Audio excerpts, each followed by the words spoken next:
நம்ம வைக்க வேண்டிய படிகள் அப்படின்னு எடுக்கும்போது பார்த்தீங்கன்னாக்கா 9 படிகள் சிறந்ததுங்க. அதாவது ஃபஸ்ட்டு படி நீங்கள் எடுக்கும்போது பார்த்தீங்கன்னா ஓர் அறிவு கொண்ட ஜீவன்கள், செடி கொடிகளை முதல் படியில் வைப்பாங்க. 2வது அப்படின்னு எடுக்கும்போது பார்த்தீங்கன்னா ஊர்வன, அதாவது வந்து பார்த்தீங்கன்னா நத்தை, பூச்சிகள், வண்டுகள் அழகாக வைப்பாங்க. 3வது படி அப்படின்னு எடுக்கும்போது பார்த்தீங்கன்னா 3 அறிவு ஜீவன்கள், எறும்பு, கரையா, அது பல்லி, இந்த மாதிரி இருக்கக்கூடிய இது. அது 4வது நான்கறிவு கொண்டது நண்டு, வண்டுகள்.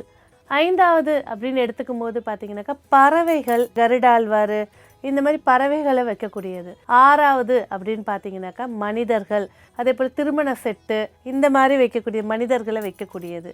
7வது அப்படின்னு பார்த்தீங்கன்னா மகான்களை வைக்கக்கூடியது. 8வது அப்படின்னு சொல்லி பார்த்தீங்கன்னா அஷ்டலக்ஷ்மிகளை வைக்குவாங்க. 9வது அப்படின்னு எடுக்கும்போது மகாவிஷ்ணுவுடைய அவதாரமான தச அவதாரத்தை அடுக்கி வைப்பாங்க.